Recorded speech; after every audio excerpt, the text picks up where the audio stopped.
17 বছরের একটি ছেলে, নাম হাসিবুর রহমান। বৈষম্য বিরোধী ছাত্র আন্দোলনের মিছিলে গুলিবিদ্ধ হয়ে ঢাকার সাভারে প্রাণ হারায় এই কিশোর। 2024 সালের 5 আগস্ট গুলিবিদ্ধ হন। 2 দিন পর 7 আগস্ট তিনি শহীদ হন। হাসিবের বাড়ি মাদারীপুরের কালকিনি উপজেলার উত্তর কানাইপুর গ্রামে। সেখানেই তার পৈতৃক ভিটায় সমাহিত করা হয় এই তরুণ প্রতিবাদী কণ্ঠকে। গেজেট নম্বর 777, কিন্তু গেজেটে নাম উঠলেও রাষ্ট্রীয় সহায়তায় এখনো অধরা শহীদ হাসিবের পরিবারে। হাসিবের বাবা দেলোয়ার হোসেন ঢালী একজন বাকশক্তিহীন ও প্যারালাইসিসে আক্রান্ত মানুষ।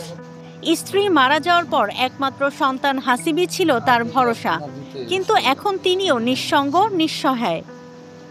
হাসিবকে আদর স্নেহ দিয়ে মানুষ করেছেন দাদি সিরাতুন্নেসা। আজ নাতির শোকে চোখের জলে ভাসেন এই বৃদ্ধা। নাতির স্মৃতিতে বেঁচে আছেন তিনি। দেলোয়ার ঘরে পড়া, ঘরে বেয়া হাগে, ঘরে বেয়া মুতে। আমি দেলোয়ারের মা, হাসিবুর রহমানের দাদি। আমি এই খেদমত আমি করতেছি। এখন সরকারে যদি এই যে অনুদান দিল 5 লক্ষ টাকা, পাইলাম না। এরপর 10 লক্ষ টাকা দিল, তাও আমি পাইলাম না। আমার ঘর বাড়ি কিছুই নেই। আমার যদি সরকার ভাই যদি একটু অনুদান দিত, তাহলে আমি বাঁচতে পারতাম হাসিবের বাবারে লইয়া। মাত্র 17 বছর বয়সে হাসিব পরিবারের হাল ধরেছিলেন। প্রতিবন্ধী বাবার ভরণ পোষণের জন্য রং মিস্ত্রির কাজ করতেন ঢাকার সাভারে। কিন্তু যে ছেলে পরিবার চালাতে গিয়েছিল, সে ফিরেছিল কফিনে। স্থানীয়রা বলেন, অন্য শহীদ পরিবার অনেক কিছু পেয়েছে, অথচ এই পরিবার কিছুই পায়নি। এটা খুব কষ্টের। সে যেহেতু পায় নাই, তারটা যেন যথাযথভাবে সে পায়। প্রাপ্য আমার প্রাপ্য আমি কেন বুঝে পাবো না? হাসিব সবাই পাইলে হাসিব কেন পাবে না? হাসিব এই আন্দোলনে শহীদ হয়েছেন, জীবন দিয়েছেন, এই স্বৈরাচার হাসিনার পতনের অগ্রণী ভূমিকা পালন করেছেন, তো কেন তার সাথে বৈষম্য হবে? অবশ্যই সে যেটা পায় নাই, সে যেন ওইটা পায়। আমি সরকারের কাছে অনুরোধ করছি। সরকারের যে অনুদানটা ওরা পায় নাকি, এই অনুদানটা নিয়ে যথাযথভাবে পায়। আর এই হাসিবুল আমাদের চাচাতো ভাইয়ের ছেলে, এই বৈষম্য বিরোধী আন্দোলনে ও মারা গেছে। এখন ওর পরিবারটা খুবই অচল, আর ওর বাবা বাক প্রতিবন্ধী। সরকারের কাছে বিনত অনুরোধ জানি এই অনুদানটা যথাযথ পায়। শহীদ হাসিবুর রহমানের বাবা দেলোয়ার হোসেন আজ থেকে 10-11 বছর যাবৎ অসুস্থ। সেই অসুস্থতা সর্বশেষ অবস্থান হয়েছে যে ও শারীরিক এবং বাক প্রতিবন্ধী। কথাও বলতে পারে না, হাঁটাচলা করতে পারে না, নিজের হাত দিয়ে ভাতও খাইতে পারে না।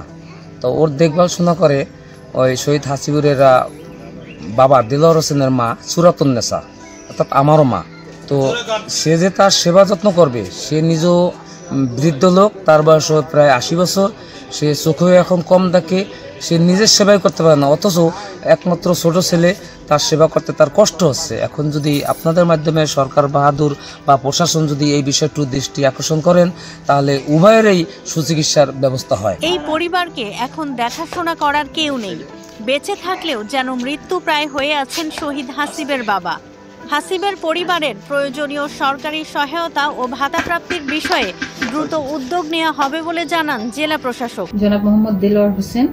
মাদারীপুর জেলার কালকিনি উপজেলার আলীনগর ইউনিয়নের উত্তর কানাইপুর গ্রামের তিনি অধিবাসী, এবং আমার মাদারীপুর জেলায় সর্বমোট 18 জন শহীদ হয়েছেন। এর মধ্যে আমরা 10টির চেক পেয়েছি, এবং পর্যায়ক্রমে ধাপে ধাপে যে চেকগুলো আসবে সেখান থেকে আমরা ওনাকে দিতে পারবো। তার কারণ ওনার চেকটা এখন পর্যন্ত আমরা পাইনি।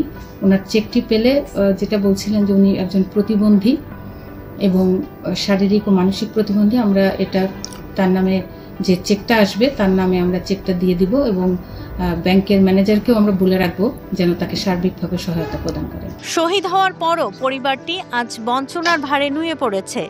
রাষ্ট্রীয় গেজেট একটি মর্যাদা দেয়, কিন্তু এই পরিবারে দেয় না খাবার, চিকিৎসা বা শান্তি। শহীদের রক্তে লেখা যে আন্দোলন, তার চূড়ান্ত মর্যাদা হয়তো পাবে সেদিনই, যেদিন তার পরিবারের মুখে হাসি ফিরবে।